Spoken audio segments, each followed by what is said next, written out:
Bienvenue à Détective Éternels, où les mystères intemporels prennent vie. Ce soir, nous pénétrons dans le monde paisible de Miss Marple, le testament de l'héritier du chemin de fer.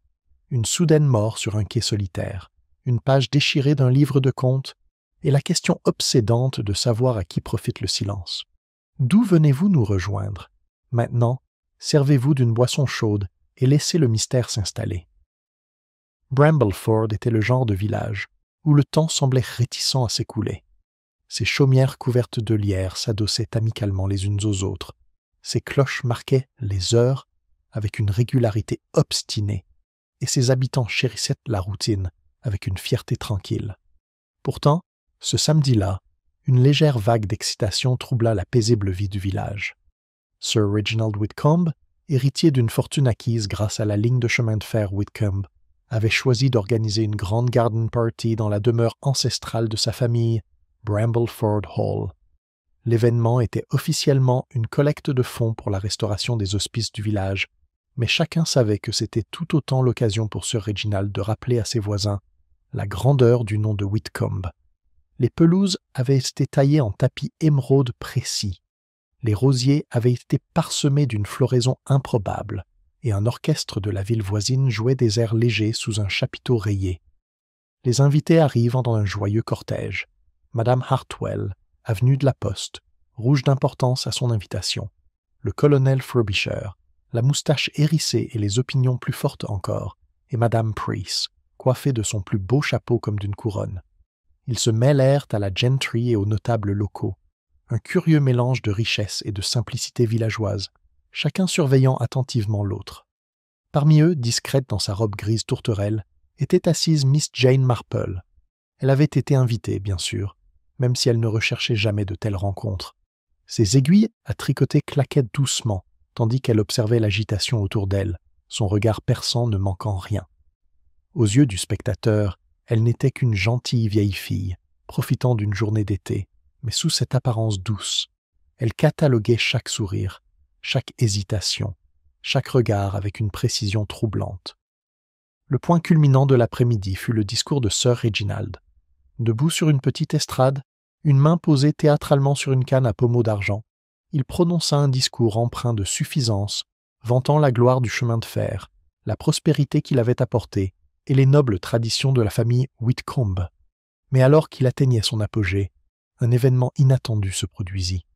Sir Reginald hésita, se serra la gorge et vacilla. Un silence s'abattit sur la foule tandis que son visage prenait une teinte grisâtre inquiétante. Sa canne lui glissa des mains et atterrit bruyamment sur la plateforme en bois. Avant que quiconque puisse réagir, il s'effondra lourdement, un halètement étranglé s'échappant de ses lèvres. Il y eut un moment de silence stupéfait, suivi du chaos. Madame Price poussa un cri perçant. Le colonel Frobisher aboya pour qu'on aille chercher le médecin. Un domestique courut vers la salle, la panique gravée sur le visage. Pendant tout ce temps, Miss Marple resta immobile, son tricot immobile sur ses genoux, ses yeux bleus fixés sur la scène. Miss Marple avait remarqué un détail fugace, presque insignifiant, mais suffisant pour la troubler. Tandis que Sir Reginald tombait, un morceau de papier plié s'échappa de la poche de sa veste, brièvement emporté par le vent, avant d'atterrir près du bord du quai. Personne d'autre ne semblait l'avoir vu. Au moment où le docteur Penrose, appelé en toute hâte, déclara Sir Reginald mort, le journal avait disparu. La nouvelle de la mort subite de Sir Reginald Whitcomb se répandit à Brambleford avec la rapidité d'un vent violent balayant les collines. Le dimanche matin, chaque salon, chaque comptoir d'épicerie et chaque banc de l'église Saint-Michel bourdonnait de conjectures. Certains murmuraient qu'il avait un cœur fragile, d'autres qu'il avait abusé des cigares et du porto. Mais, inévitablement, une hypothèse plus sombre s'insinua. Était-ce vraiment naturel? Ou une main maligne avait-elle précipité le départ de l'héritier? Madame Hartwell, de la Poste, déclara que c'était un choc, le pauvre homme, qu'il n'était plus jamais le même après la guerre. Madame Price, dont l'appétit pour le scandale était insatiable, se pencha sur la balance du marchand de légumes et affirma avoir vu une expression de terreur absolue sur le visage de Sir Reginald au moment où il s'était effondré. « Pas une erreur de peintre », déclara-t-elle avec un plissement significatif des yeux, comme si elle seule pouvait interpréter la subtile différence. Le colonel Frobisher, quant à lui, se mit à arpenter la rue principale, la proclamant comme une tragédie de surmenage. « Ce dont nous avons besoin dans ce pays, hurla-t-il à tous ceux qui l'entendent, ce sont des hommes de forte constitution, pas ces pâles héritiers qui tombent comme des quilles. » Le nom de famille Whitcomb permit au coroner d'annoncer rapidement la tenue d'une enquête officielle. Pendant ce temps, Brambleford bouillonnait de spéculations. Les domestiques de Brambleford Hall, encouragés par les épiciers, les bouchers et les femmes de boulanger, laissaient échapper des bribes de rumeurs. Sir Reginald avait été troublé ces derniers temps lettres, visites intempestives, disputes avec son avocat. Chaque détail était repris avec empressement et exagéré jusqu'à ce que les versions ne concordent plus. Pourtant, tous s'accordaient sur un fait. Sir Reginald avait semblé particulièrement inquiet dans les semaines précédant sa mort. Miss Marple, quant à elle, écoutait. Elle ne contredit ni ne donne spontanément d'informations, mais reste assise tranquillement dans son petit salon de St. Mary Mead, servant du thé à ceux qui venaient de se confier. Et ils arrivèrent. Madame Price, troublée et impatiente, arriva le lundi, un gâteau aux fruits sous le bras et la tête pleine de théories. « Voyez-vous, Miss Marple, il y avait cette jeune femme, comment s'appelle-t-elle, la compagne. Elle était blanche comme un linge. Et n'avez-vous pas trouvé étrange la rapidité avec laquelle cet avocat s'est apparu, comme s'il savait que quelque chose allait arriver ?» Miss Marple se contenta de sourire et de murmurer que la nature humaine est curieuse, Madame Price. Lorsqu'un événement terrible se produit, les gens paraissent souvent beaucoup plus pâles que d'habitude, même sans raison autre que le choc. Mais en privé, Miss Marple repensait à ce bout de papier qu'elle avait vu tomber de la poche de Sir Reginald. D'autres parlaient d'expressions, de tons de voix, de cris et d'évanouissements, mais personne d'autre, semblait-il, n'avait remarqué ce petit et significatif mouvement de parchemin emporté avant qu'un médecin puisse s'agenouiller auprès de l'homme blessé. Cela la troublait plus qu'elle ne le laissait paraître. Pendant ce temps, à Brambleford Hall, les préparatifs des funérailles allaient en bon train. Lady Whitcomb, la mère veuve de Sir Reginald, affichait une dignité fragile, malgré la tension considérable qu'elle ressentait. Elle recevait des visiteurs dans le petit salon, les mains tremblant légèrement tandis qu'elle versait le thé. Le notaire, M. Carston, allait et venait, les papiers dans sa trousse de cuir, le visage grave et muet. La compagne dont Mme Price avait parlé, Mademoiselle Lydia Marsh, évoluait silencieusement dans la maison, respectueuse mais posée. Ses yeux, d'un gris froid, semblaient toujours baissés, bien que plus d'un villageois ait remarqué qu'une fois levés, ils dégageaient une intensité particulière. Ce fut M. Carston qui confirma ce que les rumeurs du village commençaient à soupçonner. Lors de l'enquête, il mentionna, à contre-cœur, que Sir Reginald préparait un nouveau testament concernant l'avenir du domaine de Whitcomb et de sa fortune considérable. Bien que les détails précis ne fussent pas divulgués, l'implication suffisait à faire jaser. Qui, alors, héritera? Une querelle avait-elle éclaté entre Sir Reginald et ceux qui auraient pu compter sur sa générosité? La police, représentée par l'inspecteur Graves de la gendarmerie du comté, semblait encline à considérer l'affaire comme suspecte, ne serait-ce que pour éviter toute critique si quelque chose de fâcheux venait à être révélé. Les morts subites d'hommes riches, fit-il remarquer d'un ton sombre au colonel Frobisher dans le Red Lion, sont rarement simples. Il faut enquêter. C'est ainsi que l'enquête commença, les domestiques furent interrogés. Les déplacements suivis, les médecins consultés. Pourtant, rien de concluant ne sortit. Il n'y avait aucune trace de poison, bien que les rumeurs abondent. Pas d'armes cachées, pas de lettres de menaces découvertes dans le bureau de Sir Reginald, seulement des ombres de doute qui s'épaississent à chaque répétition. Miss Marple, qui s'occupait de ses roses dans le jardin, reçut la visite du jeune inspecteur Graves un mardi après-midi. Il avait entendu parler de sa réputation, bien sûr, mais il était trop discret pour le dire ouvertement. Il lui demanda ce qu'elle avait observé à la garden party. Elle décrivit, avec sa modestie habituelle, le discours de Sir Reginald, sa soudaine dépression, l'agitation générale. Mais sur le papier, elle ne dit rien. Elle préférait, comme toujours, attendre. Les gens, songea-t-elle, en disent plus lorsqu'ils croient quelqu'un ignorant. Ce soir-là, cependant, assise près de sa lampe, son tricot, elle réfléchit. Pourquoi le papier avait-il disparu si vite? Qui l'avait récupéré? Une servante, rangeant dans la confusion? Un invité, cachant quelque chose? Ou avait-il été emporté par le vent? Cela semblait improbable, car elle avait observé attentivement ses premiers instants de choc. Personne ne l'avait pris. et ce quelqu'un avait probablement une raison encore inconnue. Pendant ce temps, l'imagination du village fournissait de nombreuses explications. Madame Price avançait la théorie selon laquelle Mademoiselle March, la compagne, était secrètement amoureuse de Sir Reginald et avait été inscrite dans son testament, suscitant une opposition jalouse. Madame Hartwell favorise l'idée qu'un cousin éloigné de Londres, réputé peu recommandable, était venu déposer une plainte. Le colonel Frobisher se moquait des deux et insistait sur le fait qu'il s'agissait d'une infiltration communiste dans les chemins de fer. Chacun expliquait ses arguments avec une certitude absolue, chacun les rejetait avec mépris. Malgré tout cela, Mademoiselle Marple souriait avec bienveillance, se versant une autre tasse de thé, son esprit fonctionnant avec une précision tranquille. Les funérailles elles-mêmes furent grandioses, attirant non seulement les villageois, mais aussi des personnalités de la haute société londonienne. Des chevaux à plumes noires portèrent le cercueil à travers les ruelles étroites, tandis que les villageois se penchaient aux portes et aux fenêtres. Miss Marple marchait à l'arrière, discrète, observant les visages. Le chagrin de Lady Whitcomb était sincère, même si elle semblait plus effrayée que triste. L'expression de M. Carston était indéchiffrable, et pourtant, il ne s'éloignait jamais beaucoup de Miss March, dont la pâleur suggérait des nuits blanches. Et une seule fois, Miss Marple crut apercevoir une lueur dure, presque triomphante, sur le visage d'un homme qu'elle ne connaissait pas, un grand monsieur avec une cicatrice à la tempe, se tenant légèrement à l'écart des personnes en deuil. Il disparut avant qu'elle puisse lui demander son nom. Le village s'installa alors dans une vigilance inquiète. Les conversations s'épuisaient à l'approche des pas, et chaque nouvelle provenant du hall se transmettait comme de la contrebande. Bramblefoord avait vécu un drame, et ses habitants ne pouvaient le laisser tranquille. La mort soudaine de l'héritier du chemin de fer, les murmures d'un testament contesté, les mouvements discrets des habitants du hall, tout cela allait occuper les esprits pendant des semaines. Au milieu de tout cela, seule Miss Marple semblait calme. Elle savait que sous les ragots et les conjectures se cachait une vérité plus profonde, une vérité qui émergeait avec suffisamment de patience. Les êtres humains, se disait-elle souvent, ne peuvent jamais échapper complètement au schéma de leur propre nature. Et dans ces schémas, cachés parmi les bavardages, se trouvait la réponse. Il ne restait plus qu'à écouter attentivement.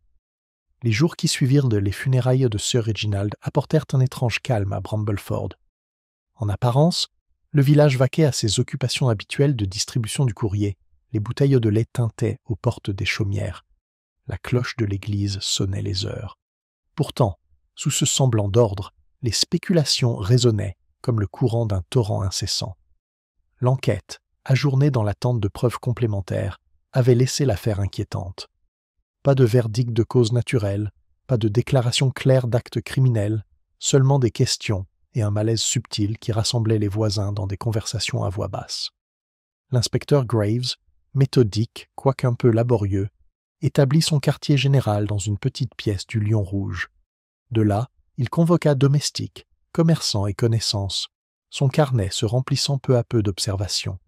C'était un homme prudent, peu prompt à tirer des conclusions hâtives, mais qui détestait l'ambiguïté, et l'ambiguïté enveloppait l'affaire comme un brouillard.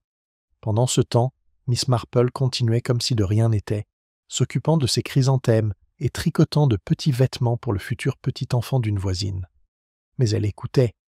La femme du pasteur appela un après-midi, impatiente de lui annoncer que le médecin avait discrètement confié que la cause du décès pouvait être autre chose qu'une insuffisance cardiaque.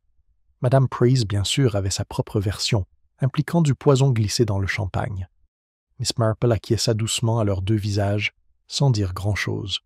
Pourtant, son regard bleu perçant se fit pensif. Le poison, certes, était toujours possible, mais les explications les plus simples n'étaient pas toujours les plus justes. L'inspecteur Graves commença ses interrogatoires par les domestiques du manoir. Le majordome, M. Henshaw, digne et réservé, jura que Sir Reginald avait semblé de bonne humeur ce matin-là, quoique distrait. La gouvernante confirma qu'il y avait eu des visiteurs ces dernières semaines, des hommes d'affaires, suppose-elle, car on les conduisit au bureau et ils en sortirent l'air mécontent. Une servante parla timidement d'avoir entendu des haussements de voix entre Sir Reginald et M. Carston, le notaire. Une autre, plus audacieuse, suggéra que Lady Whitcomb et son fils n'étaient pas en termes aussi affectueux qu'on le croyait. Rien de concluant, mais suffisant pour élargir le cercle des soupçons. Puis il y avait Miss Lydia March, la dame de compagnie.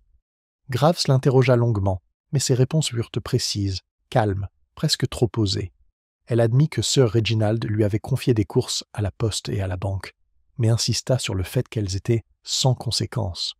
Elle affirma se trouver près de Lady Whitcomb lors de l'effondrement et n'avoir rien vu d'inhabituel. Pourtant, lorsque Graves la pressa d'évoquer le testament de Sir Reginald, elle baissa les yeux et s'opposa, se contentant de dire que de telles choses dépassent son rang. Cette réponse irrita l'inspecteur, qui préféra la franchise. Miss Marple, l'apprenant plus tard, observa les manières de la jeune fille plutôt que ses paroles. Le sang-froid, songea elle, dissimulait souvent la peur, et la peur avait de multiples origines. M. Carston lui-même était un personnage intéressant. Grand, mince, le visage semblable à un parchemin patiné, c'était un homme que l'on associait instinctivement aux documents et aux sceaux.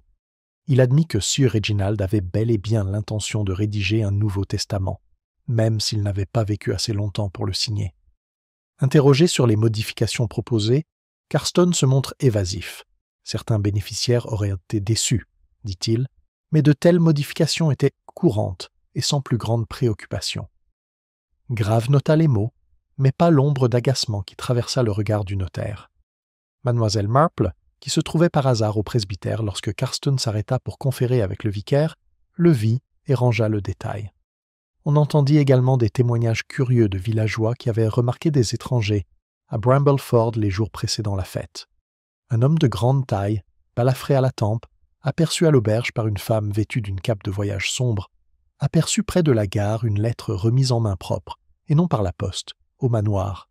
Ces fragments, rassemblés fragmentairement, suggéraient des liens qui dépassent le village. Pourtant, la manière dont ils étaient liés à la mort soudaine de Sir Reginald restait un mystère. C'est un mercredi après-midi, une semaine après les funérailles, que l'inspecteur Graves rend visite à Mademoiselle Marple. Il connaissait suffisamment sa réputation pour savoir qu'elle remarquait des choses que d'autres ignoraient. Bien que prudent, il était convaincu de ne négliger aucune source d'information. Mademoiselle Marple le reçut dans son salon, lui offrit du thé et l'écouta avec une patience bienveillante lui exposant ses difficultés.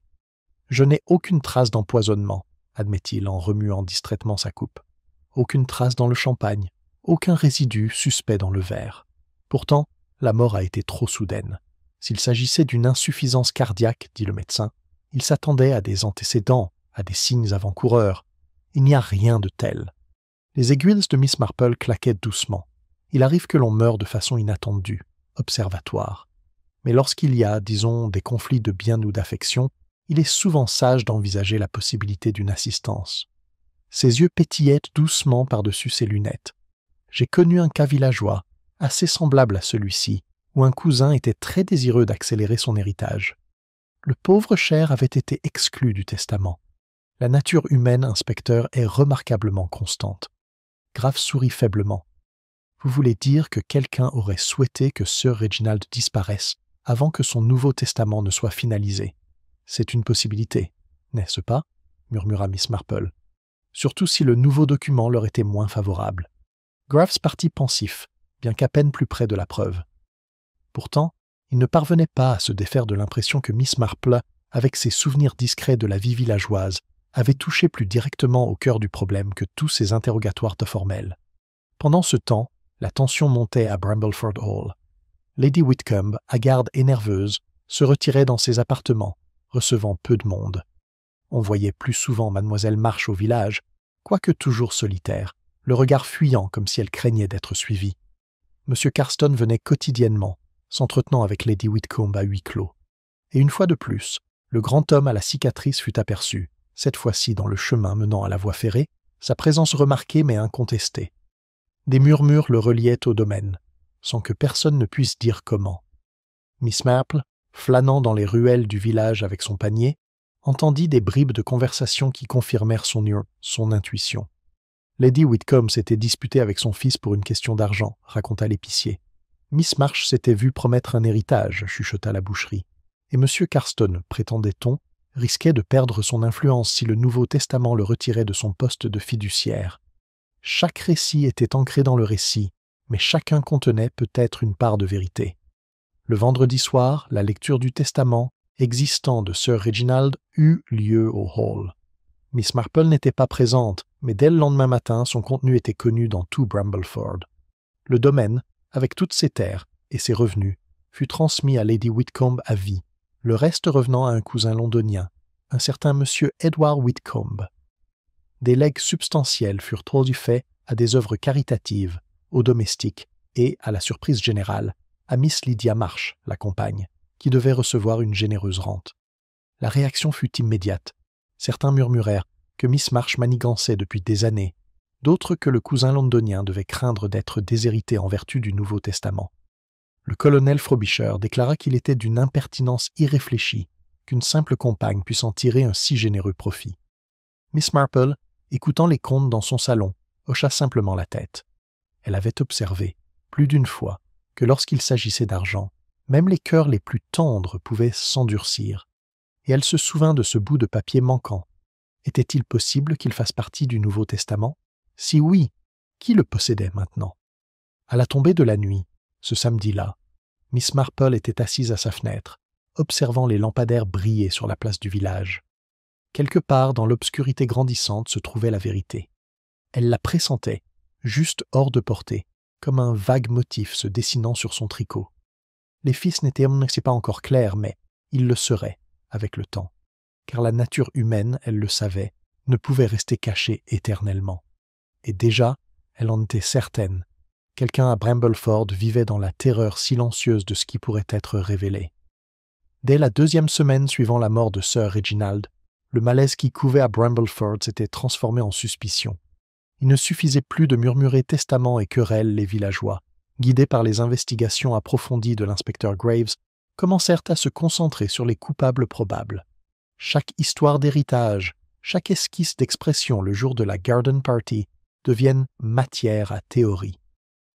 Inévitablement, la première à être scrutée fut mademoiselle Lydia Marsh. La généreuse rente que lui avait léguée Sir Reginald semblait, aux yeux des villageois, bien trop commode. Une simple campagne, remarqua Madame Price avec délectation, et voilà qu'elle vivra dans le confort jusqu'à la fin de ses jours. Croyez-moi, Miss Marple, il y a plus que ce qu'il paraît. D'autres partageaient ce sentiment, certains avec envie, d'autres avec une indignation vertueuse. Le visage pâle et l'air renfermé de Lydia furent interprétés comme de la culpabilité, bien qu'aux yeux de mademoiselle Maple, cela suggérait plutôt l'épuisement d'une personne constamment surveillée. L'inspecteur Graves, bien que peu enclin à s'en prendre aux ombres, fut obligé d'en prendre note. Il convoqua de nouveau mademoiselle Marsh au Lion Rouge, et cette fois, son interrogatoire lui fut signalé. Où se tenait-elle lorsque Sir Reginald s'était effondré? Avait-elle touché son verre, son assiette, quoi que ce soit qu'il ait consommé ce jour-là? Savait-elle qu'il avait l'intention de modifier son testament? À chaque question, Lydia répondait calmement, d'une voix égale mais lasse. Oui, elle était près de Lady Whitcomb, non. Elle n'avait pas touché le verre, non. Elle ne savait rien du testament, si ce n'est les murmures de la maison. Graves insista, suggérant que Sir Reginald avait peut-être eu l'intention de réduire son héritage et qu'elle avait cherché à empêcher un tel changement. Pour la première fois, son sang-froid vacilla. Ses mains se crispèrent sur ses genoux et une soudaine colère le lance dans ses yeux. « Sir Reginald était bon pour moi, dit-elle sèchement. Plus bon que quiconque dans cette maison. Je ne lui ferai jamais de mal. Jamais. » Cette déclaration impressionna davantage Miss Marple que l'inspecteur. La colère, elle le savait, était souvent plus proche de l'innocence que de la culpabilité. La culpabilité avait tendance à s'insinuer avec les excuses et les justifications. Mais les paroles de Miss Marsh avaient l'accent brut de la sincérité. Malgré tout, le soupçon persistait. Lady Whitcomb, quant à elle, affichait une dignité fragile, mais son isolement suscitait des interrogations.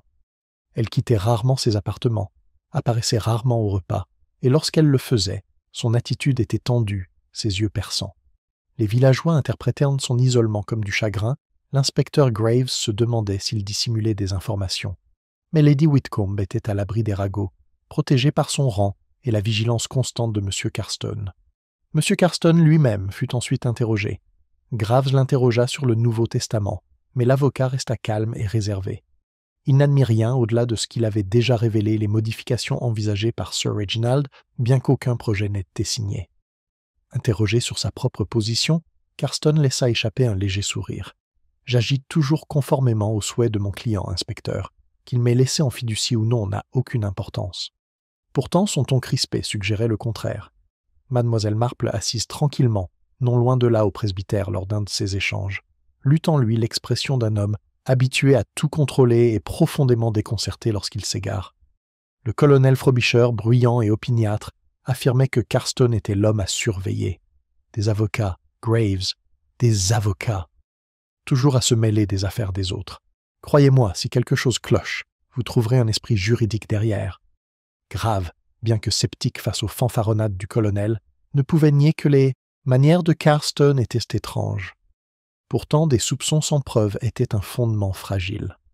Entre-temps, un nouvel élément entra en scène, M. Edward Whitcomb, cousin et dernier propriétaire du domaine. Arrivé de Londres dans une automobile élégante, il était vif et sûr de lui. Edward était plus jeune que Sir Reginald de quelques années, aux traits anguleux et toujours en forme. Il exprima une tristesse légitime à la disparition de son cousin, sans toutefois dissimuler son intérêt pour l'héritage. C'est une grande responsabilité, déclaration à l'auberge du village, de reprendre le domaine le moment venu. Naturellement, on espère que Lady Whitcomb vivra de nombreuses années, mais il faut néanmoins penser à l'avenir. Ces mots, répétés par des oreilles avides, frappèrent beaucoup par une confiance indécente. Miss Marple, l'observant discrètement, remarqua non seulement sa confiance, mais aussi une légère réflexion dans son regard tandis qu'il examinait le manoir et ses jardins. L'inspecteur Graves ajouta Edward à sa liste de suspects potentiels. Si le Nouveau Testament de Sir Reginald l'avait déshérité, son mobile était clair. Pourtant, Edward nia avoir eu connaissance d'un tel changement, affirmant que son cousin avait été très généreux. Qu'il ait dit la vérité ou simplement ce qu'il aurait voulu croire était une autre affaire. Pendant tout ce temps, Miss Marple continuait à observer silencieusement. Elle avait peu parlé de ses observations, mais son esprit travaillait sans relâche, rassemblant les fragments. Elle se souvenait du bout de papier manquant, de l'étrange lueur de triomphe sur le visage de l'homme balafré lors des funérailles, de la tension entre Lady Whitcomb et son fils. Chaque fragment pris isolément n'était rien ensemble. Ils formaient les contours d'un motif. L'image n'était pas encore nette, mais les contours commençaient à se dessiner. Les villageois, moins subtils, préféraient un récit plus simple. Pour eux, Mademoiselle March était coupable, sa rente trop suspecte, son visage pâle trop révélateur. Au Lion Rouge, on pariait qu'elle serait arrêtée avant la fin du mois. Le colonel Frobisher déclarait que c'était une certitude. Madame Price savourait chaque détail, affirmant avoir vu Mademoiselle March marcher près de la pharmacie un matin, preuve certaine de son intention d'acheter du poisson. L'histoire s'enrichit à chaque récit, jusqu'à ce que la pauvre compagne soit condamnée dans tous les salons. Miss Marple, tricotant sereinement sur sa chaise, pensait autrement. Elle voyait dans l'isolement de Lydia non pas de la culpabilité, mais de la vulnérabilité. De telles femmes, elle le savait, étaient des boucs émissaires commodes, silencieuses, sans amis et faciles à accuser. Le véritable coupable, elle en était certaine, serait moins évident. Un incident mineur renforce sa conviction. Un après-midi, traversant le cimetière, Miss Marple entendit Edward Whitcomb parler à voix basse à M. Carston. Elle ne s'attarda pas car elle n'avait pas l'habitude d'écouter aux portes, mais elle saisit une phrase en tournant le coin. « Le testament doit être retrouvé sans lui, nous sommes exposés. » Les mots la frappèrent violemment. Testament, trouvé, exposé. Ils avaient un parfum d'urgence, voire de désespoir. Elle ne dit rien, continuant sa marche avec un calme absolu, mais dans son esprit, les mots se répétaient. Si le bout de papier manquant était bien lié au Nouveau Testament, alors son possesseur l'absence était d'une importance capitale. L'inspecteur Graves, cependant, semblait déterminé à insister auprès de Lydia March. Il confia à Mademoiselle Marple, dans un moment de franchise inhabituelle, que les motivations de sa compagne étaient évidentes. L'argent, Miss Marple, c'est toujours une question d'argent. Elle en avait l'opportunité, les moyens s'il y avait du poison, et l'avantage. Que demander de plus? Les aiguillets de Miss Marple claquaient doucement. J'ose dire, inspecteur, que les opportunités, les moyens et les bénéfices sont souvent partagés par plusieurs personnes à la fois.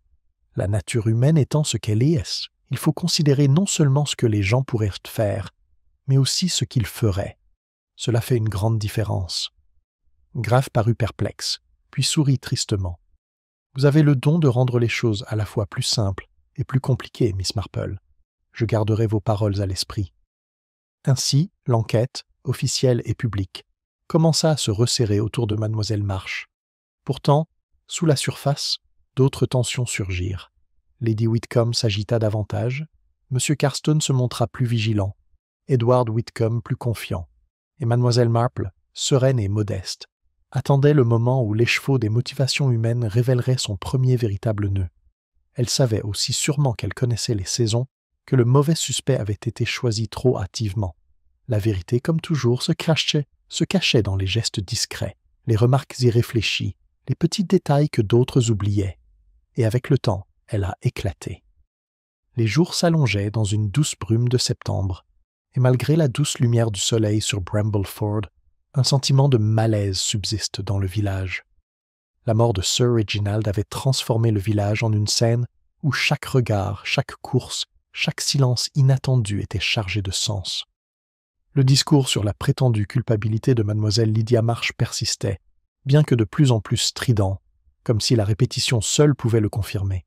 Pourtant, mademoiselle Marple, qui s'occupait de son jardin et faisait ses rondes silencieuses, sentait la conviction se resserrer trop fermement autour de la mauvaise personne. Ce n'était pas dans la nature de Lydia, sa peur était trop insouciante, son chagrin trop vif. Pourtant, l'inspecteur Graves continuait de la traquer comme un chien qui refuse d'abandonner sa piste. C'est par un jeudi matin ensoleillé que Miss Marple découvrit le premier fil conducteur d'un véritable indice. Elle était allée au presbytère apporter des brins de lavande à madame Clément, qui souffrait d'insomnie, lorsqu'elle remarqua quelque chose d'étrange dans le bureau du vicaire. Le vicaire, un homme bienveillant aux habitudes distraites, avait laissé plusieurs lettres et circulaires sur son bureau. Parmi elles se trouvait une enveloppe adressée d'une main ferme et audacieuse à Sir Reginald Whitcomb. Elle ne portait pas de cachet postal. Le vicaire expliqua qu'elle avait été remise en main propre le matin même de la garden party, lorsque Sir Reginald était passé discuter d'un don pour le toit de l'église. Le vicaire l'avait transmise sans y prêter attention.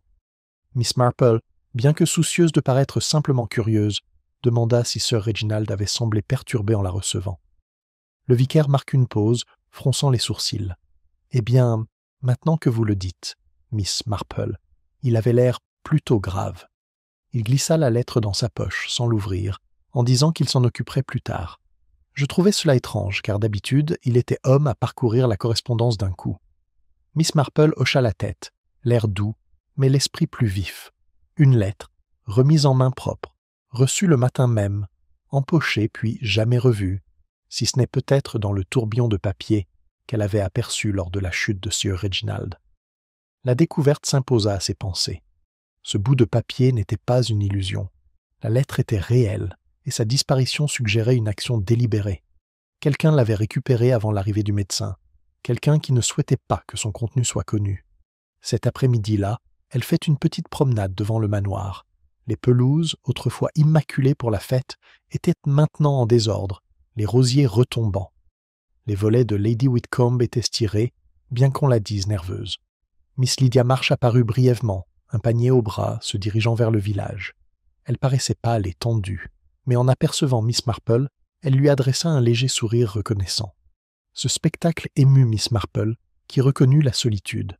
Elle se demanda, une fois de plus, pourquoi la suspicion s'attachait si facilement à ceux qui étaient le moins capables de se défendre. Miss Marple continua sa promenade et s'arrêta près du porche de l'église.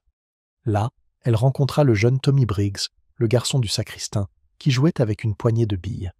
Miss Marple, avec son don habituel pour les questions posées avec douceur, lui demanda s'il était venu à la garden party. « Oh oui, mademoiselle, répondit-il avec empressement. Papa et moi sommes allés aider à ranger les chaises. J'ai vu Sir Reginald tomber. Moi aussi. » Il baissa la voix avec un orgueil conspirateur.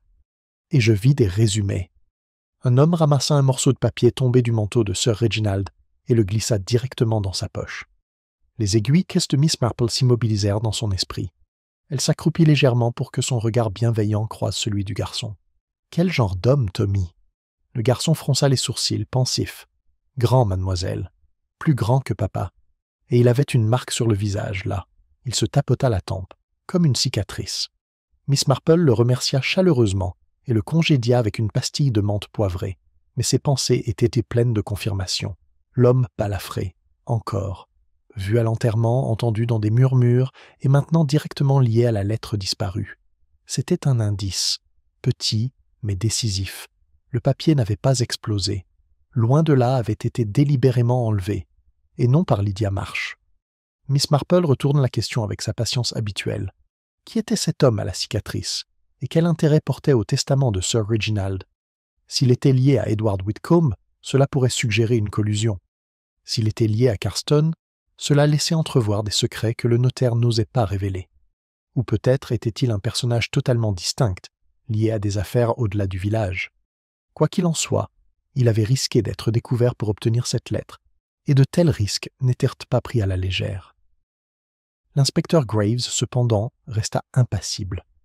Lorsque Miss Marple mentionna, d'un ton hésitant, presque hésitant, qu'un papier avait peut-être été volé dans la poche de Sir Reginald, Graves pinça les lèvres. « Rien ne le prouve, Miss Marple. Les contes pour enfants sont peu fiables, vous savez. Mieux vaut ne pas bâtir des châteaux en Espagne. » Miss Marple acquiesça docilement, même si, au fond d'elle-même, elle savait qu'elle avait abordé un point crucial. C'était souvent le cas, les autorités préfèrent le terrain, tandis que la vérité surgit souvent dans les fissures. Au village, les soupçons contre Lydia Marsh s'accentuèrent. Madame Pryse affirma l'avoir vue traîner près de la pharmacie, mais ce qu'elle avait acheté restait matière à conjecture. Le colonel Frobisher déclara que si la jeune fille cédait encore, elle avouait. Miss Marple écoutait avec une consternation silencieuse. Les êtres humains, elle le savait, avaient une terrible tendance à s'attacher à une victime, quelle que soit dans l'épreuve. La solitude même de Lydia la rendait commode.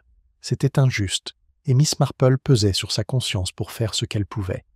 Elle prit le thé avec Lydia un après-midi, sous prétexte de rendre un livre. Le petit salon de la jeune fille avait été simple, avec peu d'ornements, à l'exception d'un vase d'œillets fanés. Lydia versa le thé d'une main tremblante, et enfin, comme incapable de supporter le silence, elle parla. « Ils pensent tous que c'était moi, Miss Marple. J'entends les murmures. Même l'inspecteur Graves me regarde comme s'il en était certain. Mais je n'ai rien fait. Sir Reginald était gentil. Il m'a traité avec respect. Pourquoi lui ferais-je du mal ?» Miss Marple lui tapota doucement la main. « Ma chère, on soupçonne souvent ceux qui semblent différents. Ce n'est pas une réflexion sur la vérité, mais seulement sur la fragilité humaine. » Les yeux de Lydia s'emplirent de larmes, et pour la première fois, Miss Marple entrevit une lueur de courage sous sa pâleur. Cela renforça sa conviction que Lydia était innocente. Ce soir-là, assise près de sa lampe, Miss Marple repensa aux pièces qui se trouvèrent devant elle, la lettre manquante, l'homme balafré, les tergiversations de l'avocat, la confidence prématurée du cousin. Quelque part parmi elles se trouvait le dessin. Et puis, elle se souvient d'un détail insignifiant, si insignifiant que la plupart l'auraient ignoré. À la garden party, juste avant que Sir Reginald ne monte sur l'estrade, elle le remarqua jeter un coup d'œil vers le chapiteau où étaient disposés les rafraîchissements. Non pas avec désinvolture, mais avec une légère pointe de malaise, comme s'il s'attendait à quelque chose ou quelqu'un là-bas. C'était un détail qui persistait, et maintenant, il la hantait. Que craignait-il à ce moment-là? Et cela avait-il un rapport avec la lettre glissée dans sa poche? Miss Marple enroula son châle autour de ses épaules et sourit faiblement. Le motif était encore incomplet, mais les fils se précisent. La vérité, elle le savait, émergeait non pas par des fanfaronnades ou des soupçons, mais par de petites observations régulières du comportement humain. Car les gens, dans leur hâte de tromper, se trahissaient souvent par les plus infimes détails. Et à Brambleford, quelqu'un l'avait déjà fait.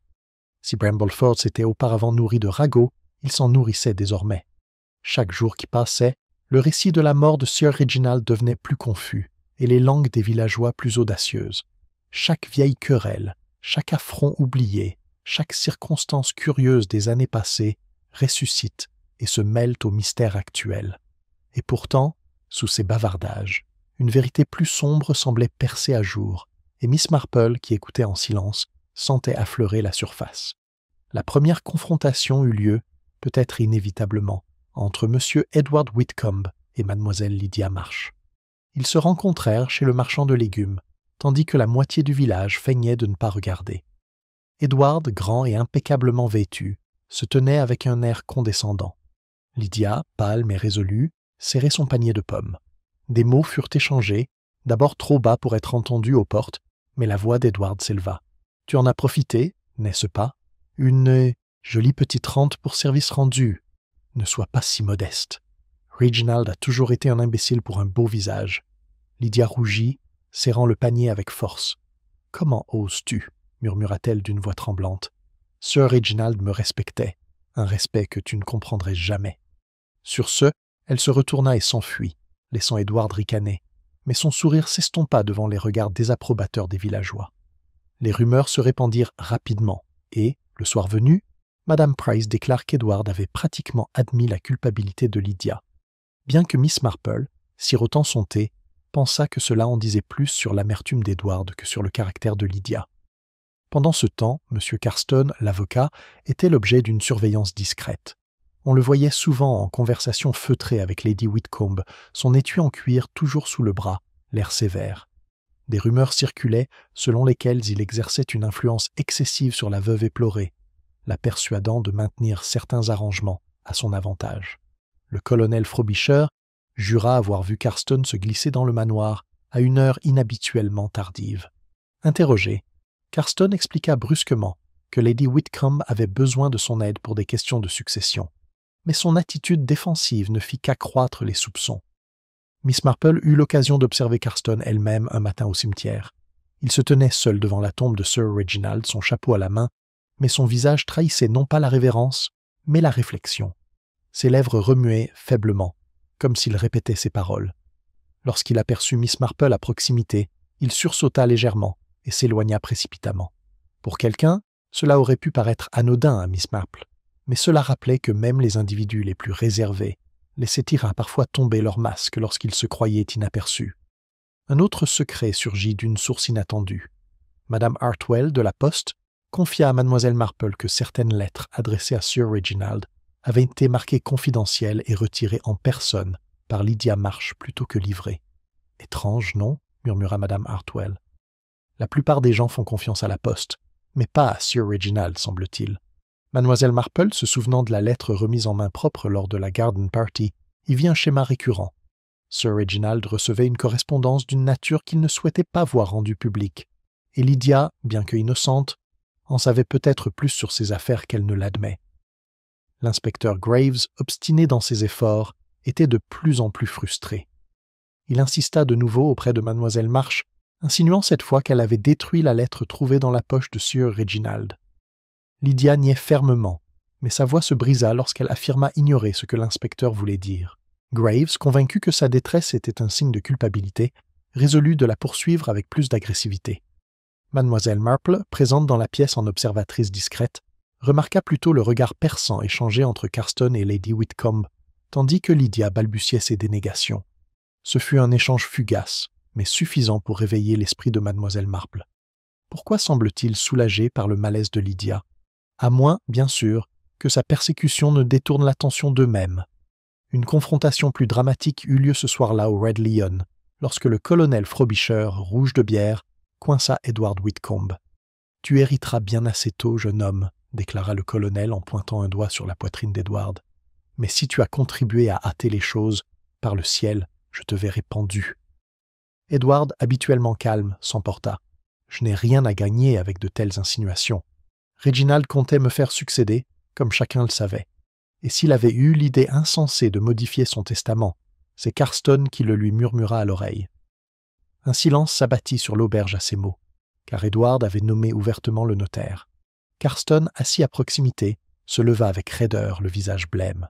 « Vous êtes imprudent, monsieur, dit-il froidement. Je ne répondrai pas à une telle calomnie. » Mais son départ, brusque et sans sourire, en disait long. Le village était enthousiasmé par la querelle, et avant l'aube, chaque chaumière en était au courant. Miss Marple, cependant, réfléchissait plus calmement. Les paroles d'Edward étaient peut-être fanfaronnades, mais les fanfaronnades cachaient parfois la vérité. Carston semblait en effet mal à l'aise ces derniers temps, et si Sir Reginald avait prévu de réviser son testament, Carston influenceur l'opposition serait significative. Elle ne suffirait pas à accuser, mais elle constituerait un élément d'une mosaïque plus vaste. Lady Whitcomb elle-même devint l'objet de rumeurs. Certains racontaient qu'on l'avait entendue pleurer amèrement, d'autres qu'elle s'était violemment disputée avec son fils dans les semaines précédant sa mort. Madame Price rapporta que l'ami du cousin de sa servante avait entendu Lady Whitcomb déclarer qu'elle ne verrait jamais le domaine dilapidé. On pouvait douter que de telles paroles aient jamais été prononcées, mais elles avaient acquis un poids de vérité dans l'imaginaire du village. Miss Marple, se rappelant les tremblements et les yeux baissés de Lady Whitcomb, soupçonna que la veuve cachait effectivement quelque chose, mais on ne savait pas s'il s'agissait de culpabilité ou simplement de peur. L'homme balafré réapparut lui aussi. On le vit rôder près de la gare, discutant brièvement avec Edward avant de disparaître à nouveau. Sa présence, insaisissable et inexpliquée, troubla Miss Marple plus que n'importe quelle querelle de village. Il n'était pas de Brambleford, et les étrangers s'immisçaient rarement dans les affaires du village sans raison. S'il avait pris la lettre, alors il détenait la clé du mystère. Mais qui était-il et pourquoi Edward l'avait rencontré? Ces questions restaient sans réponse. À la fin de la semaine, les soupçons sont devenus un véritable engrenage. L'inspecteur Graves préparait son rapport avec Lydia Marsh au centre, tandis que les villageois se disputaient pour savoir qui d'Edward ou de Carston était le plus à blâmer. Lady Whitcomb s'enfonçait davantage dans son isolement, et l'étranger balafré se glissait comme une ombre dans les ruelles. Au milieu de tout cela, Miss Marple était assise sereinement près de son feu, ses aiguilles à tricoter cliquetant, le regard brillant de réflexion. Elle voyait plus clairement que quiconque que Brambleford était devenu une scène où chaque acteur jouait non seulement son rôle dans le drame présent, mais aussi dans les griefs passés et les peurs cachées. La vérité résidait dans la compréhension de ces schémas humains. Un soir, alors qu'elle posait son tricot, Miss Marple songea à une chose simple mais profonde qui avait effrayé Sir Reginald. Elle l'avait perçu dans son regard vers le chapiteau avant de se lever pour parler. La peur, elle le savait, était rarement causée par rien. Et s'il avait craint quelqu'un présent à sa propre célébration, alors la clé de sa mort ne résidait pas seulement dans le testament ou la lettre disparue, mais dans les liens mêmes qui unissaient le village. Des secrets, longtemps enfouis, ressurgissent, et, Miss Marple le savait, ils feraient bientôt surface, par choix ou par nécessité. Le matin se leva, une brume recouvrant Brambleford, enveloppant les chaumières et adoucissant les contours du clocher. C'était le genre de matin où les voix portèrent étrangement et où le village semblait pris entre rêve et éveil. Pourtant, la nouvelle qui se répandit de porte en porte avant midi n'avait rien d'un rêve. Une nouvelle perturbation avait secoué Brambleford Hall. Cette fois, non pas un décès, mais une intrusion. M. Henshaw, le majordome, avait découvert le bureau en désordre. Des papiers jonchaient le sol, les tiroirs étaient arrachés et la serrure du secrétaire forcée. Lady Whitcomb était profondément affligée, car parmi les objets disparus figuraient des lettres privées, et plus particulièrement le journal de poche de Sir Reginald. L'importance de ce journal sauta immédiatement aux yeux de ceux qui en saisirent les implications. Il pouvait contenir des références au Nouveau Testament ou à la mystérieuse correspondance que Sir Reginald avait reçue. Sa disparition signifiait qu'une fois de plus, la vérité s'était glissée dans l'ombre. L'inspecteur Graves fut immédiatement appelé, et dans l'après-midi, on le vit traverser d'un pas lourd l'allée de gravier du manoir. Il examina attentivement la scène, mais les preuves étaient maigres. Une fenêtre avait été forcée, mais on ne savait pas si c'était de l'intérieur ou de l'extérieur. Des empreintes de pas dans la terre humide en dessous étaient méconnaissables. Les domestiques, interrogés avec anxiété, n'avaient rien entendu pendant la nuit. Seule mademoiselle Lydia Marsh, le visage pâle et tiré, rapporta avoir aperçu une silhouette traversant la pelouse après minuit. Un homme de grande taille, pensa-t-elle, se déplaçant rapidement au clair de lune. Pressée de questions, elle admit n'avoir pas pu distinguer ses traits, même si son air tremblant trahissait clairement qu'elle craignait de le savoir déjà. L'homme balafré encore. Les villageois n'auront pas besoin d'être incités à le mêler à leur théorie, et bientôt son ombre plana plus que jamais. Certains murmurèrent qu'il était un associé criminel venu de Londres, venu faire chanter Sir Reginald. D'autres affirmèrent qu'il était l'agent d'Edward, usurpant des preuves gênantes. Quelques-uns suggérèrent que Carston l'avait employé, ce que l'avocat nia avec indignation. Brambleford fourmillait de conjectures, chaque rumeur étant plus élaborée que la précédente. Miss Marple, bien que troublée par cette intrusion, ne la considérait pas comme une nouvelle confusion, mais comme la manifestation d'une tendance croissante. Elle réfléchit à la nature du vol. Lorsqu'on vole quelque chose, ce n'est pas seulement l'objet lui-même qui compte, mais aussi ce que le voleur craignait de voir découvert. L'absence du journal lui en disait autant que son contenu. Si Sir Reginald avait confié ses angoisses ou ses intentions dans ces pages, quelqu'un avait alors raison de veiller à ce qu'elles restent cachées. Ce rebondissement déstabilisa l'inspecteur Graves, qui avait jusque-là fixé son regard sur Lydia Marsh. Bien qu'il la regardait toujours avec suspicion, il se sentit contraint d'envisager des possibilités plus vastes. Il interrogea longuement Edward Whitcomb, mais le jeune homme resta calme et imperturbable. Il affirma ignorer le vol et déclara avec indignation que de telles insinuations insultaient son honneur. Pourtant, Miss Marple, qui rencontra Edward plus tard dans la journée au village, remarqua que sa confiance semblait forcée. Il rit un peu trop fort, ses assurances trop désinvoltes. Ce n'était pas de la culpabilité qu'elle lisait sur son visage, mais du malaise, peut-être celui de quelqu'un qu'il préférait dissimuler. L'état de Lady Whitcomb s'aggrava par la suite. Elle pleura ouvertement devant Madame Price, qui déclara plus tard que c'était la preuve de son innocence. Pourtant, Miss Marple s'interrogeait. Le chagrin de Lady Whitcomb semblait sincère, mais le chagrin et la peur étaient intimement liés. Le journal disparu pouvait bien contenir des mots compromettants pour elle, comme pour n'importe qui d'autre. Son fils, après tout, n'avait pas toujours cédé à ses souhaits. Si son journal révélait des querelles ou des menaces, elle redoutait peut-être plus d'être exposée que de pleurer sa perte. M. Carston, de son côté, était de plus en plus tendu. Il assura à l'inspecteur Graves que le vol n'avait aucune conséquence juridique, mais son irritation était manifeste. Miss Marple l'observa de nouveau dans le cimetière, parlant avec le vicaire à voix basse, gesticulant avec une véhémence inhabituelle. Lorsqu'elle s'enquit plus tard, le vicaire avoua que Carston avait mis en garde contre des spéculations extravagantes portant atteinte à la dignité de la famille. Mademoiselle Marple sourit poliment, même si elle considérait que la dignité était souvent un voile sous lequel se cachèrent des inquiétudes plus personnelles. Les villageois, bien sûr, n'avaient aucune tolérance pour la subtilité. Pour eux, le vol était la confirmation d'un complot. Madame Price insistait sur le fait que le journal devait contenir la preuve de la culpabilité de Lydia, détruite avant même d'être découverte. Le colonel Frobisher rétorqua que c'était Carston, cherchant désespérément à protéger son influence, qui avait orchestré le cambriolage. Des jeunes murmuraient qu'Edward était le cerveau du cambriolage, complote pour s'emparer de son héritage plus tôt que prévu. Chaque théorie se contredit, mais peu importe. Ce rebondissement avait redonné de l'énergie à Brambleford, et les rumeurs se répandirent comme une traînée de poudre. Un petit détail, cependant, leur échappe. Dans le chaos du bureau saccagé, un presse-papiers avait été renversé au sol, une lourde sphère de verre contenant une maquette de locomotive. Il avait roulé sous le bureau, à l'insu de l'inspecteur. Miss Marple, de passage au manoir sous prétexte de rendre visite à Lady Whitcomb, le remarqua et se pencha pour l'examiner. Ce qui la frappa, ce ne fut pas le presse-papier lui-même, mais la faible trace de cendre sur le tapis près de l'endroit où il avait été déposé. Ce n'était pas de la cendre de cigare, trop fine pour cela, mais plutôt les fragiles restes de papier brûlé. Quelqu'un avait tenté d'en détruire un fragment à la hâte, mais une partie s'était effondrée et était tombée. Cet acte suggérait une certaine urgence, peut-être de la panique, et l'esprit vif de Miss Marple enregistra cette observation. Ce soir-là, elle partagea le thé avec Madame Hartwell, qui, enhardie par les événements de la journée, révéla une autre curiosité. Un télégramme était arrivé à la poste peu avant le cambriolage, adressé à Edward Whitcomb. Son message était bref et anonyme rendez-vous au lieu habituel. Minuit. Madame Hartwell, bien que peu habituée à divulguer des télégrammes, ne put s'empêcher d'insinuer son existence.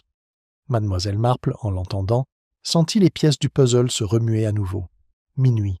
Une silhouette sur la pelouse, un journal volé. Les fils se resserrèrent. Pourtant, elle ne laisse rien paraître de ses pensées.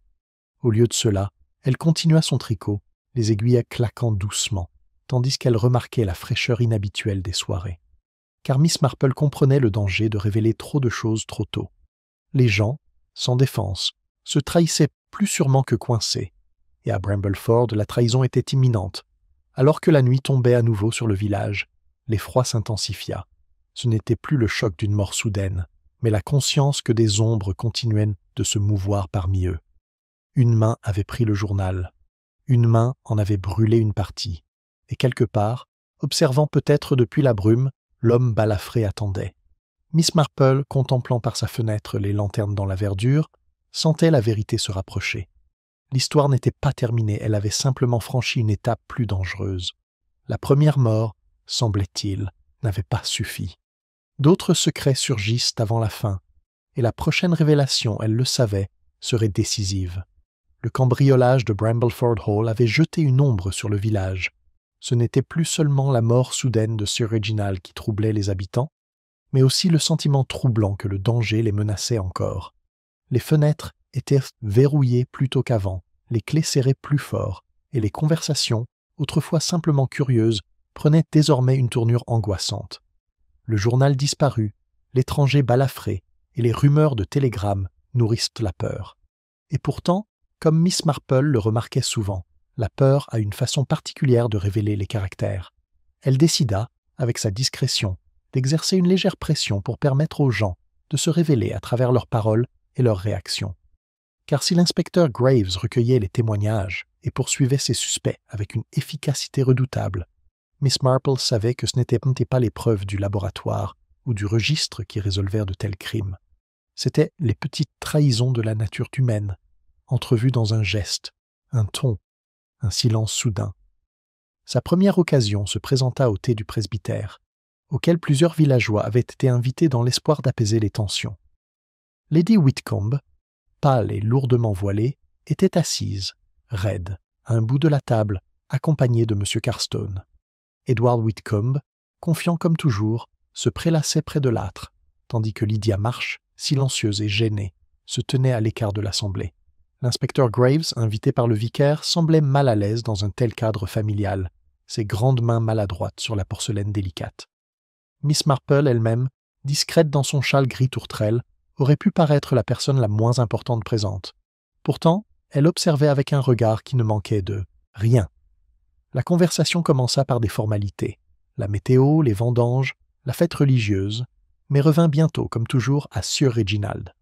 Madame Price, irrésistible, osa la question qui hantait toutes les conversations. « On dit bien, murmura-t-elle en se penchant avec délectation, que Sir Reginald était sur le point de modifier son testament.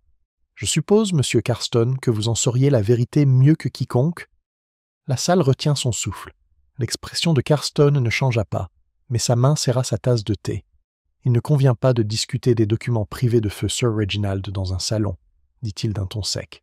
Pourtant, Miss Marple, qui enfilait sa laine dans des boucles soignées, remarqua une légère lueur d'agacement dans son regard. Il avait été déstabilisé. Edward, saisissant l'occasion, laissa échapper un petit rire. « Privé ou non, l'affaire nous concerne tous, n'est-ce pas? Après tout, si mon cousin avait eu l'intention de faire preuve d'une générosité insensée, cela aurait modifié le cours de la succession. Et la disparition de son journal, eh bien, on ne peut s'empêcher de se demander si tout cela était lié. » Il jeta un coup d'œil circulaire, défiant quiconque de le contredire. Les joues de Lydia Marsh s'enflammèrent, et elle baisse les yeux. Lady Whitcomb laissa échapper un léger gémissement, tandis que Carstone fronçait les sourcils. Miss Marple, cependant, perçut quelque chose de plus subtil lorsque Edward mentionna le journal. Les mains gantées de Lady Whitcomb tremblèrent, non de colère mais d'effroi. C'était la réaction de quelqu'un qui savait que le journal pouvait contenir des informations profondément compromettantes. L'esprit de Miss Marple s'emballa. Si le journal avait fait état de querelle ou d'intention, Lady Whitcomb aurait pu craindre d'être démasquée. Pourtant, elle savait que la peur pouvait conduire à des mesures désespérées. Elle résolut d'approfondir la question, mais avec douceur car la fragilité de la veuve était évidente.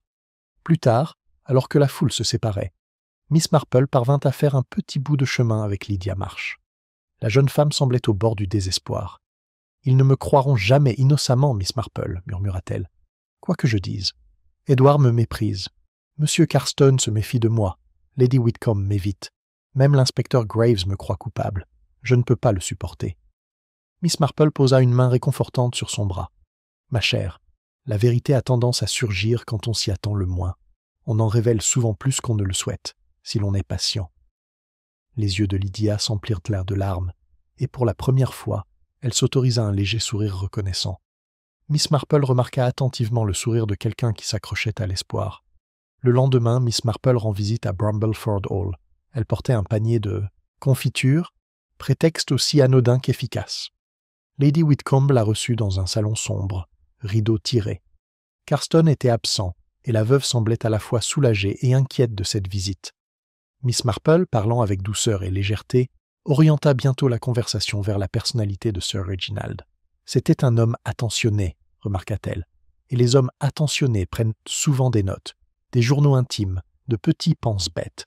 On peut en apprendre beaucoup sur une personne parce qu'elle écrit. Lady Whitcomb pinça les lèvres. Reginald était un fils dévoué, dit-elle faiblement. Il respectait mes souhaits. Mais ses yeux la trahirent une lueur d'inquiétude vacillante. Miss Marple, le remarquant, abandonna le sujet avec une apparente innocence, mais son esprit était plus convaincu que jamais que le journal manquant contenait des références que Lady Whitcomb redoutait. Ce soir-là, Miss Marple commença son épreuve silencieuse. Elle invite Madame Price, le colonel Frobisher et Madame Hartwell à prendre le thé dans son cottage. Ils étaient connus pour leur éloquence, et Miss Marple comptait sur eux pour transmettre l'information là où elle le souhaitait. Elle laissa échapper, d'un air songeur et innocent, qu'elle avait entendu dire que le journal disparu n'avait pas été entièrement détruit, qu'un fragment avait survécu, une page ou deux seulement, mais suffisamment peut-être pour troubler quelqu'un, dit-elle, les yeux pétillants derrière ses lunettes. La réaction fut immédiate. Madame Price halta, le colonel Frobisher hurla qu'il était grand temps que justice soit faite, et Madame Hartwell se pencha en avant avec empressement. En quelques heures, Miss Marple comprit que l'histoire allait se répandre, et elle le voulait bien, car ceux qui ont des secrets à cacher ne pouvaient résister à la trahison lorsqu'ils étaient menacés d'être exposés. Les résultats ne se firent pas attendre. Edward fut aperçu arpentant le salon de l'auberge tard dans la nuit, son sang-froid habituel s'effilochant. Carston confronta l'inspecteur Graves le lendemain matin, exigeant de savoir si la rumeur d'une page survivante était fondée. Lady Whitcomb se retira complètement, refusant de recevoir des visiteurs, tandis que Lydia paraissait plus calme, comme encouragée à l'idée que les soupçons puissent peu changer. Pour Miss Marple, chaque réaction était révélatrice. L'anxiété d'Edward suggérait la crainte de perdre son héritage. L'indignation de Carston trahissait sa vulnérabilité, et le retrait de Lady Whitcomb laissait entrevoir une certitude qu'elle n'osait pas affronter. Le schéma, faible mais perceptible, s'accentua. L'inspecteur Graves, cependant, était déconcerté. Il interroge directement Miss Marple. « Qu'est-ce que c'est que cette histoire de page, madame ? Si vous savez quelque chose, vous devriez me le dire franchement. » Les aiguilles de Miss Marple claquèrent, sereinement. « Oh, je ne faisais que remarquer ce que les gens pourraient en penser, inspecteur. On ne sait jamais ce qui reste d'un document. Le feu, je crois, n'est pas toujours aussi puissant qu'on le souhaite. » Graves fronça les sourcils, sceptique, mais Miss Marple se contenta de sourire, car elle connaissait la valeur de la suggestion. Elle incitait le coupable à agir bien mieux que l'accusation. Et effectivement, ce soir-là même, il y eut du mouvement. L'homme balafré revint. On le vit rôder près du cimetière, sa présence signalée par le sacristain. Certains disaient qu'il attendait Edward, d'autres qu'il cherchait Carston. Mademoiselle Marple, apprenant la nouvelle, estima que son essai avait porté ses fruits. La rumeur d'une page survivant l'avait remise au grand jour. Celui qui l'employait craignait suffisamment d'être découvert pour risquer une nouvelle aventure. Ce soir-là, Miss Marple était assise près de sa fenêtre, son tricot posé, l'esprit tranquillement alerte. Elle avait préparé le terrain. Les coupables commençaient à s'agiter. Bientôt, elle insistait un peu plus, car elle comprenait que la vérité était comme un fil dans son tricot, tirez-le doucement, et tout le motif se dénoue. La rumeur de la page de journal survivante, soigneusement semée par Miss Marple, se répandit à Brambleford à une vitesse étonnante. L'après-midi suivant, elle avait été répétée, embellie et exagérée, au point que la moitié du village croyait que l'inspecteur Graves la cachait dans son bureau, tandis que l'autre moitié jurait que Miss Marple elle-même l'avait cachée dans son panier à tricot. La vérité, qu'aucune page de ce genre n'était produite, importait peu. Ce qui comptait, c'était l'effet. Ceux qui avaient quelque chose à cacher ne pouvaient s'empêcher de réagir. Edward Whitcomb s'impatientait. Il ne flânait plus avec assurance dans le salon de l'auberge, mais arpentait les rues d'un pas rapide et irritable. Son air de supériorité habituel était teinté de malaise. Il interrogea directement Madame Hartwell sur ce qu'elle avait entendu, et ses réponses se révélant vagues, il jura à voix basse et s'éloigna en trombe. Un tel manque de sang-froid fut remarqué avec délectation par les villageois, qui n'avaient jamais apprécié son élégance londonienne. M. Carston, lui aussi, trahissait sa tension. Ses visites à Lady Whitcomb se multiplient et leurs conversations s'enflammèrent. Les domestiques chuchotaient des éclats de voix derrière des portes closes. Pressé par l'inspecteur Graves, Carston déclara avec colère que les futilités des pages de son journal étaient des absurdités malveillantes. Pourtant, Miss Marple, qui le croisa par hasard dans la ruelle un soir, remarqua qu'il était pâle, les lèvres pincées comme pour contenir plus que de l'irritation. C'était l'expression d'un homme acculé ou sur le point de l'être. Lady Whitcomb elle-même s'isola davantage.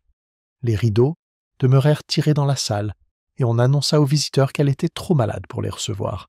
Certains interprétèrent cela comme du chagrin, d'autres comme de la culpabilité. Miss Marple soupçonna la peur, une peur qui s'amplifie à chaque nouvelle découverte. Et la peur, elle le savait, poussait souvent à l'erreur. Seule Lydia Marsh semblait un peu moins accablée. La suspicion se déplaçant ailleurs, elle se tenait avec une dignité fragile, même si son visage pâle portait encore la trace de semaines d'observation. Miss Marple, l'observant attentivement, ne vit pas de culpabilité, mais de l'endurance et une détermination tranquille à survivre à cette épreuve. Cela la rassura de savoir que son instinct ne l'avait pas trompée. La réapparition de l'homme balafré apporta la plus forte confirmation à ce jour du bon fonctionnement de son test. Repéré près de la gare au crépuscule, il se glissa dans l'ombre avant que quiconque puisse le contredire. Un garçon jura l'avoir vu parler brièvement à Edward, mais le jeune homme le nia avec fureur. Un autre affirma l'avoir vu près du logement de Carstone. Rien ne put être prouvé, mais la présence de l'homme troubla tout le monde. S'il cherchait la page de journal survivante, c'est que quelqu'un à Brambleford l'avait envoyé à sa recherche. L'inspecteur Graves, d'abord sceptique, commença à admettre que l'observation de Miss Marple sur le comportement humain portait ses fruits. « Ils tressaillent, madame », admit-il avec regret lors d'une visite à son chalet. « Comme des poissons à la ligne. Le problème, c'est que je ne sais pas encore lequel est accroché. » Miss Marple lui sert du thé, l'air serein. « Patience, inspecteur. On ne peut s'empêcher d'agir selon sa nature. Et quand on le fait, le schéma devient évident. Le dimanche suivant, à l'église Saint-Michel, les choses prennent une tournure curieuse. L'assemblée était plus nombreuse que d'habitude, comme si les villageois s'attendaient à une révélation venant de la chaire. Miss Marple, sur son banc habituel, observait avec une intensité silencieuse. Lady Whitcomb assistait, lourdement voilée, escortée de Carstone. Edward se tenait à l'écart, l'air tendu. Lydia se glissa humblement à l'intérieur, assise au fond. Et par la porte ouverte, Miss Marple crut apercevoir une ombre qui planait sur l'homme balafré, debout juste derrière, écoutant sans entrer. Pendant le sermon, le pasteur parla innocemment de vérité et de dissimulation, de la façon dont les secrets, aussi longtemps enfouis soient-ils, doivent finir par être révélés. Il s'agissait d'un sens spirituel, mais Miss Marple, observant attentivement, vit l'impact de ses paroles. Les mains de Lady Whitcomb tremblèrent et si violemment que son livre de prière glissa par terre. Edward serra les mâchoires. Les yeux de Carstone se mirent à scruter le vide. Seule Lydia semblait impassible, le regard levé comme pour trouver du réconfort dans le tableau des cantiques. Ces petites réactions, invisibles pour la plupart, étaient aussi révélatrices pour Miss Marple que des confessions écrites.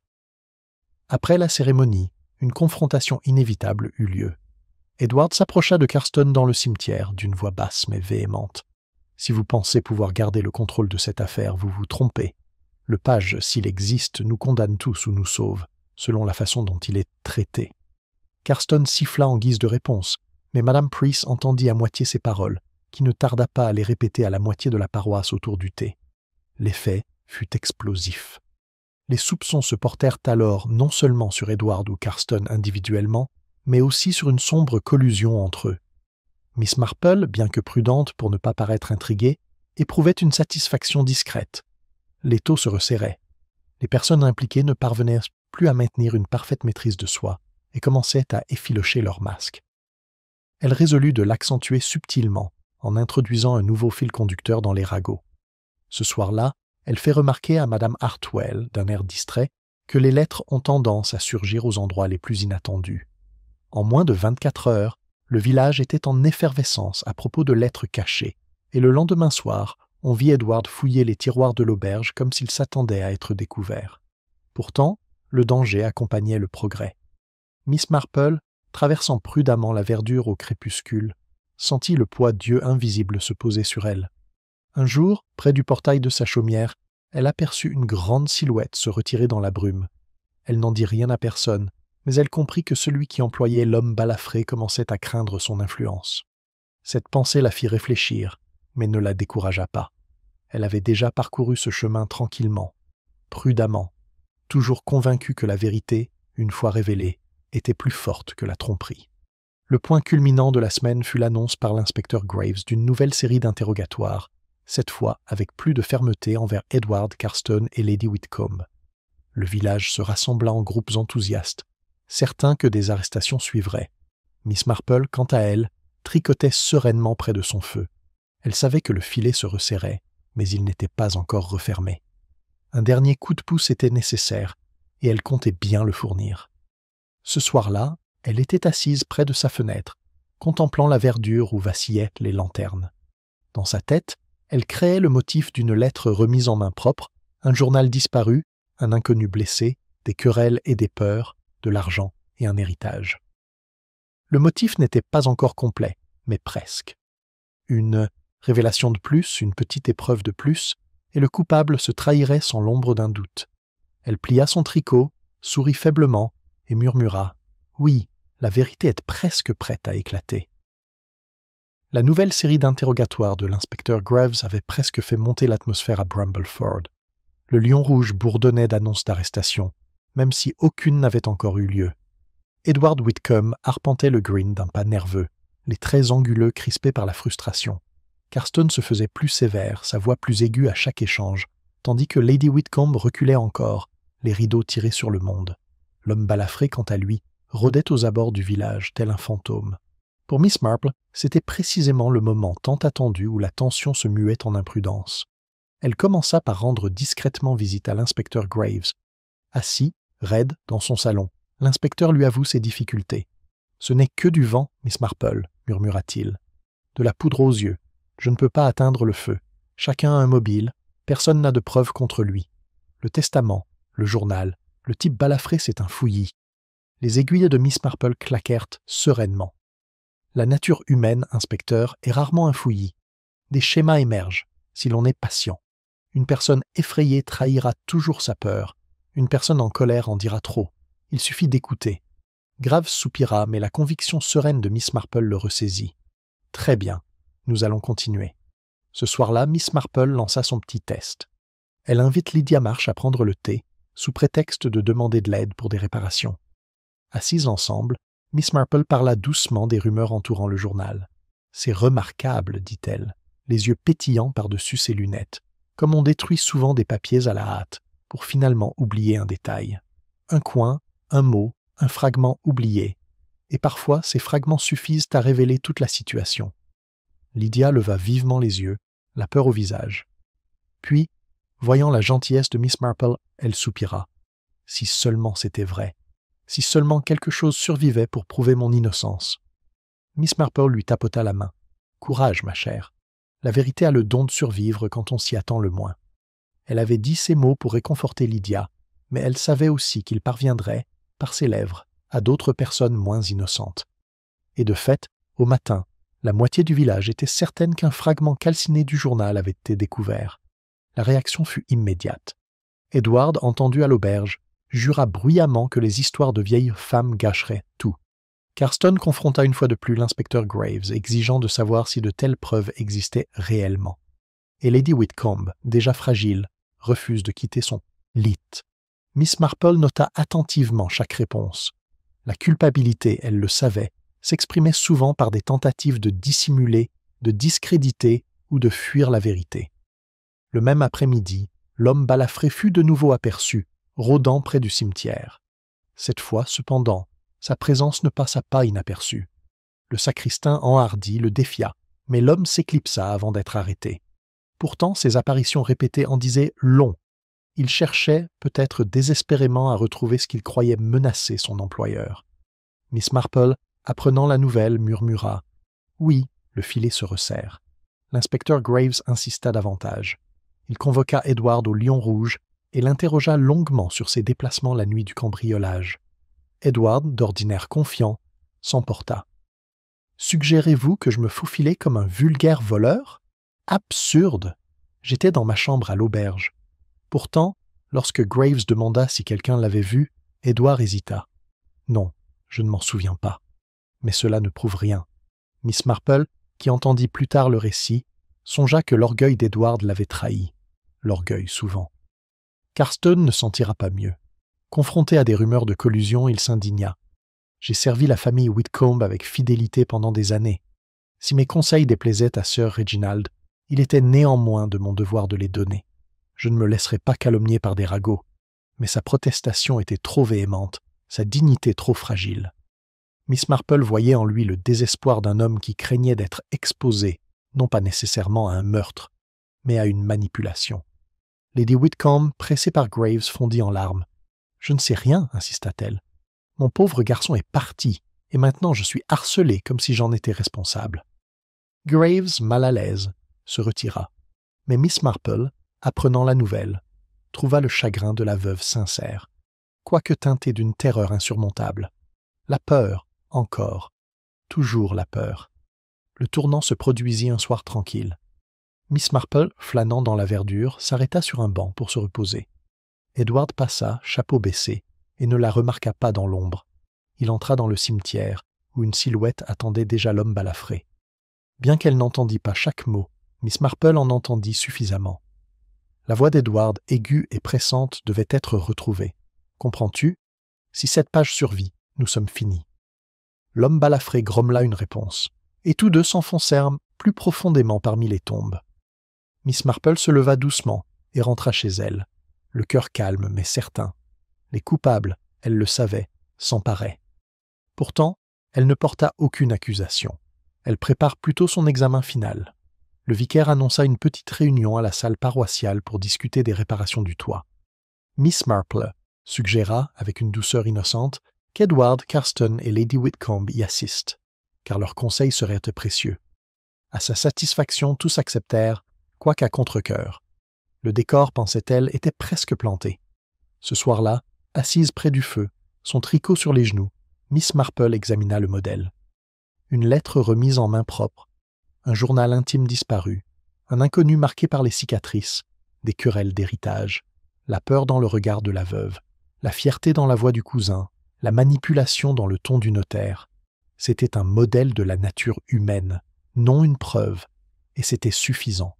Bientôt, elle tirerait sur le fil pour la dernière fois, et la vérité éclatera. À travers le village, les lanternes s'éteignaient une à une. Pourtant, dans le manoir, à l'auberge, dans le logement du notaire, le sommeil ne venait pas facilement. Les coupables savaient que les murs se referment, et Miss Marple, sereine et vigilante, se préparait au moment où son épreuve silencieuse révélerait tout. La salle paroissiale de Brambleford n'était pas souvent le théâtre de drames. Plus habituée aux brocantes, aux cercles de couture et aux discussions animées sur les toits qui fuient. Elle se retrouva alors le cadre improbable de l'avant-dernier acte d'une tragédie villageoise. Le vicaire avait annoncé une réunion pour discuter de la collecte de fonds, nécessaire aux réparations, mais chacun savait que c'était plus que cela.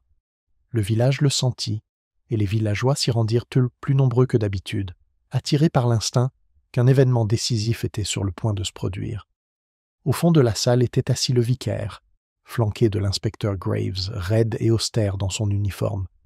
Lady Whitcomb était présente, voilée et tremblante, escortée de M. Carston, dont le visage était aussi tendu qu'un parchemin trop fin. Edward Whitcomb flânait avec une nonchalance forcée, mais ses mouvements agités trahissaient un malaise. Lydia Marsh, pâle mais résolue, se glissa discrètement dans un siège près du fond, et dans un coin discret, son tricot à la main, était assise Miss Jane Marple, petite, les cheveux gris, apparemment absorbés par ses aiguilles. Peu de gens la remarquèrent. Encore moins devinèrent-ils qu'elle avait, à sa manière discrète, orchestré la réunion. La réunion commença par le ton solennel du vicaire, à propos des poutres du toit, mais l'attention se détourna presque aussitôt. Les villageois chuchotaient, jetant des regards obliques aux principaux personnages. Le colonel Frobisher s'éclaircit bruyamment la gorge, comme s'il attendait la confrontation. Madame Price, le regard brillant, était assise, prête à recueillir chaque mot. La salle vibrait d'impatience. Ce fut Miss Marple qui dévia doucement la conversation. Elle demanda d'une voix douce et modeste si les poutres du toit ne pourraient pas être réparées plus rapidement si une partie du domaine de Whitcomb était affectée à cet effet. Sir Reginald était toujours généreux envers la paroisse, murmura-t-elle. J'imagine qu'il aurait souhaité que l'Église soit préservée. Une remarque simple, formulée comme une anodine. Pourtant, elle fit mouche, car aussitôt, la question du testament, de l'héritage et du journal disparu refit surface. Edward émit un petit rire, trop sec pour être convaincant. J'ose affirmer que la succession sera gérée comme mon cousin l'avait prévu. Les rumeurs de testaments modifiés et de pages mystérieuses sont absurdes. Son regard parcourut la pièce, osant la contradiction. Lady Whitcomb frissonna sous son voile, tandis que Carston serrait la mâchoire. L'inspecteur Graves se pencha en avant. Et pourtant, monsieur Whitcomb, on ne peut nier que le journal de Sir Reginald a disparu, ni qu'il était connu pour préparer des modifications à son testament. Il marque une pause. De telles coïncidences sont troublantes. Edward ouvrit la bouche, mais Carston parla le premier, d'un ton glacial. Il est dangereux d'accorder foi au ragot. Les affaires de feu Sir Reginald lui appartenaient. Y mettre son nez est inconvenant. Ses paroles auraient pu avoir du poids, mais Miss Marple, le regardant par-dessus ses lunettes, reprit la parole. Et pourtant, M. Carston, aussi inconvenant soit-il, force est de constater à quel point certaines personnes sont affligées par la suggestion d'une page survivante. La détresse est une chose curieuse, elle témoigne souvent plus d'un savoir que d'une ignorance. Un frisson parcourut le hall. Lady Whitcomb poussa un petit cri et pressa son mouchoir contre son visage. Edward se leva à demi de son siège, puis se rassit, le visage rouge. Carston se tourna vers Miss Marple avec une vive irritation. « Vous êtes une personne qui insinue, madame. Un page, une rumeur, un rien, et vous ébranlera la dignité de toute une famille. » Les aiguilles de Miss Marple claquèrent doucement. « Oh, pas ébranler, monsieur Carston. Simplement observer. Les êtres humains, voyez-vous, ne peuvent s'empêcher de se trahir lorsqu'ils ont peur. Et dans ce cas, la peur est grande. » L'inspecteur Graves saisit l'occasion. S'il reste une page, une lettre ou un fragment, j'insiste pour qu'il soit produit immédiatement. Il pourrait faire la lumière sur la mort de Sir Reginald. Les villageois se penchèrent en avant, essoufflés. Lydia Marsh serra les mains, les yeux fixés sur Miss Marple, comme si sa présence sereine lui donnait du courage. Pendant un long moment, personne ne parla. Puis Edward, son sang-froid s'effondrant, s'écria « C'est absurde. Il n'y a pas de page. Et même s'il y en avait une, cela ne prouverait rien. Les affaires de mon cousin ne vous concernent pas. » Il s'interrompit brusquement, comme s'il en avait trop dit. Le regard de Miss Marple se posa sur lui, doux mais pénétrant. « Mais voyez-vous, monsieur Whitcomb, vous êtes trahi. Vous dites qu'il n'y a pas de page, et pourtant vous parlez de ce que cela prouverait. C'est de la connaissance, pas de l'ignorance. » Le silence dans le hall était électrique. Edward se laissa retomber sur sa chaise, le visage pâle, non plus rouge. Carston s'agita, mal à l'aise. Lady Whitcomb pleurait doucement sous son voile. Miss Marple se remit sereinement à tricoter, comme si l'affaire n'avait aucune importance. Pourtant, le piège avait fonctionné, et les coupables le savaient. L'inspecteur Graves, sentant son avantage, insista. « Si quelqu'un ici possède des informations sur la mort de Sir Reginald, je lui conseille de parler maintenant. La dissimulation ne ferait qu'aggraver sa situation. » Pourtant, personne n'avoua. Mais la peur était palpable, pesante. L'homme balafré n'était pas là, et pourtant son ombre semblait obscurcir la salle. Des murmures circulaient parmi les villageois. Qui l'avait employé? De qui garder les secrets? Enfin, Miss Marple leva les yeux. « C'est remarquable, dit-elle doucement, comme la nature humaine se répète. J'ai connu un cas, très semblable à celui-ci, où un gentleman avait tenté de faire disparaître un document qui avait changé sa fortune. Il pensait qu'en le retirant, l'affaire serait close. Mais cela ne finit jamais, surtout quand d'autres sont impliqués. Tôt ou tard, la vérité a tendance à se glisser dans la moindre fissure. » Son regard se posa, un bref instant, sur Edward, puis sur Carston. Les villageois suivirent son regard, et les murmures reprirent. Le vicaire, alarmé par la tension croissante, clôtura précipitamment la réunion. Mais le mal était fait. Alors que la foule se dispersait dans la nuit, nul ne doutait que le cercle vicieux de la culpabilité s'était resserré. Lydia Marsh rentre chez elle la tête haute, tandis qu'Edward et Carston s'éloignent avec raideur, évitant le regard de l'autre. Lady Whitcomb fut escortée, presque effondrée, et Miss Marple, pliant tranquillement son tricot, retourne à son cottage avec la sérénité de celle qui sait que la révélation finale est proche, car la vérité était désormais mise à nu, même si elle n'avait pas encore été dite. Les coupables s'étaient trahis, non par des preuves écrites à l'encre ou à la cendre, mais par leurs propres mots, par leur propre peur. Il restait encore un pas à franchir, et Miss Marple, sereine comme toujours, était prête à le franchir. Le lendemain de la réunion à la salle paroissiale, le matin se leva gris et agité, comme si le village lui retenait son souffle. Brambleford avait atteint un niveau de tension qu'il ne pouvait plus supporter longtemps. Les ragots, les soupçons, la peur exigeaient une solution. L'inspecteur Graves, le comprenant, convoqua une dernière réunion à la salle paroissiale. Il avait invité Lady Whitcomb, Edward, Carston, Lydia et, sur la suggestion discrète de Miss Marple, plusieurs villageois dont la présence garantit qu'aucune vérité ne serait cachée. Miss Marple elle-même, sac à tricot à la main, arrive avec l'air serein de quelqu'un qui s'occupe d'une simple commission paroissiale. Pourtant, elle savait que l'heure était venue. La compagnie se rassembla dans le petit salon. Lady Whitcomb tremblait sous son voile. Edward s'agitait nerveusement. Carston se tenait immobile. Lydia était assise, pâle et silencieuse, et l'inspecteur Graves se tenait debout derrière sa table. Un silence s'abattit sur Miss Marple, discrète sur sa chaise, et s'éclaircit doucement la gorge. « Peut-être, dit-elle doucement, et il tente de mettre un terme à cette triste affaire. » Elle commença, comme à son habitude, non par une accusation, mais par une observation. La mort de Sir Reginald, dit-elle, semblait soudaine, presque naturelle. Mais de petits détails suggérèrent le contraire. Sa peur, par exemple. Je l'avais remarqué moi-même lorsqu'il jeta un coup d'œil vers le chapiteau ce dernier après-midi. La peur n'est pas sans raison. Elle leva les yeux brillants derrière ses lunettes. Et puis il y avait la lettre, remise en main propre le matin même, glissée dans sa poche. Je l'avais vue tomber lorsqu'il s'était effondré. D'autres non, mais elle avait été prise par un homme avec une cicatrice à la tempe. Un murmure parcourt la pièce.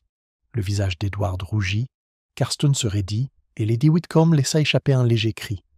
Miss Marple poursuit calmement. Cette lettre était cruciale. Elle annonçait l'intention de Sir Reginald de signer un nouveau testament. Dans ce testament, il entendait modifier la liste des bénéficiaires. Miss March, si cruellement soupçonnée, n'aurait reçu qu'un modeste souvenir. Mais le véritable changement concernait M. Edward Whitcomb. Sir Reginald, consterné par les dettes et les fréquentations de son cousin, avait l'intention de léguer la succession à des œuvres caritatives. Edward se leva d'un bond. « C'est un mensonge. Vous ne pouvez pas le prouver. » Sa voix se brisa, et l'inspecteur Graves leva la main. « Asseyez-vous, monsieur. » Edward s'exécuta, son sang-froid brisé. Miss Marple poursuivit, la voix douce comme si elle racontait une recette. « Edward, on vous a entendu dans le cimetière, en train de parler avec l'homme balafré. Vous vous êtes trahi par vos propres paroles. Vous craignez la page si elle survit. Vous avez employé cet homme pour voler le journal, détruire le testament et faire taire toute trace des intentions de Sir Reginald. Et lorsque Sir Reginald vous a présenté la lettre le jour de la fête, vous avez saisi votre chance. Tous les regards étaient braqués sur elle. Elle plie son tricot avec calme. « Le champagne, inspecteur. Pas empoisonné au sens ordinaire du terme, non. Mais je me souvenais que Sir Reginald avait hésité avant de boire comme un certain. Il but, et quelques instants plus tard, il tombe. Une poudre à action rapide glissa dans le verre avant. Qui y avait accès? Son cousin qui rôdait autour des rafraîchissements et qui avait le plus à perdre avec une nouvelle volonté. C'est cette main qui guida sa mort. Edward se releva d'un bond, blanc de fureur. Ce n'était pas moi. Carston avait comploté. Il m'a parlé du testament. Il m'a fait croire que je serais ruiné. Il a amené cet homme, Carston s'est retourné contre lui. Son sang-froid s'est brisé. Espèce d'idiot. Je ne cherchais qu'à protéger le nom de la famille. C'est toi qui as exigé des mesures, toi qui as amené ce voyou ici. Je t'avais prévenu. La salle s'est exclamée. L'inspecteur Graves a frappé violemment la table. Assez. À vous deux, vous avez dit plus de vérité que des mois d'enquête. Miss Marple leva la main et le silence retomba. Oui, dit-elle doucement. Vous êtes tous deux coupables. Edward, pour l'acte lui-même, le verre, la poudre, la peur désespérée d'être déshérité. Et Carston pour l'avoir aidé, pour avoir supprimé le testament et pour avoir guidé l'homme balafré dans ses recherches. À vous deux, vous pensiez taire les intentions de Sir Reginald, mais la nature humaine se trahit. L'orgueil dans le cas d'Edward, le contrôle dans celui de M. Carston, et la peur de la pauvre Lady Whitcomb, qui l'aveuglait sur la vérité qui se dévoile dans sa propre maison. Lady Whitcomb pleurait ouvertement. Je soupçonnais et je le soupçonnais, mais je ne pouvais pas l'admettre. Mon fils était parti, mon monde s'écroulait. Je pensais que si je restais silencieuse, cela passerait. Pardonnez-moi. Le regard de Miss Marple s'adoucit. Vous n'avez rien à vous reprocher, Lady Whitcomb. On ne voit que ce qu'on se permet de voir. C'est un défaut très courant. L'inspecteur Graves se leva lourdement. Edward Whitcomb, Monsieur Carston, vous êtes tous deux en état d'arrestation pour votre rôle dans la mort de Sir Reginald Whitcomb et pour la suppression de son testament. Ces mots tombèrent comme une pierre dans le silence. Edward fanfaronna, Carston pâlit, mais aucun des deux ne pouvait nier la vérité de ce qui avait été révélé. L'homme balafré serait retrouvé en temps voulu, Miss Marple le savait, car de tels hommes restaient rarement en liberté une fois leur mission accomplie. Ainsi, l'affaire dans son aspect le plus sombre, fut réglé. Pourtant, à Brambleford, les conséquences furent lourdes de conséquences. Les villageois se rassemblèrent sur le pas de leur porte, racontant la scène du manoir avec délectation et horreur. Lydia Marsh, enfin innocentée, marchait la tête haute, bien que sa vie au manoir fût terminée. Lady Whitcomb se retira, l'ombre d'elle-même, mais au moins libérée de tout soupçon. Et le domaine, libéré de l'emprise d'Edward, serait finalement confié aux fondations caritatives que Sir Reginald avait prévues pour rendre justice à un homme qui avait tenté, trop tard, de modifier son héritage. Quant à Miss Marple, elle, retourna à son cottage tranquille, à son jardin et à son tricot. Lorsque Madame Price revint le lendemain, débordante d'admiration, Miss Marple se contenta de sourire. Oh, ce n'était rien, vraiment. Il suffisait de remarquer ce qui était évident pour lire la fierté d'un homme, les intrigues d'un autre et la peur dans le regard d'une veuve. Les gens sont partout les mêmes, Madame Price. Il suffit de se souvenir. Et elle se pencha de nouveau sur ses aiguilles, sereine et modeste, tandis que le village, encore résonnant de conversations sur les testaments et le poison, reprenait lentement son rythme habituel. Car telle est la nature humaine, l'extraordinaire passe et l'ordinaire reprend. Mais Miss Marple, sage et vigilante, n'oublia jamais que sous la surface des vies ordinaires se cachèrent des secrets, n'attendant que le bon moment pour émerger.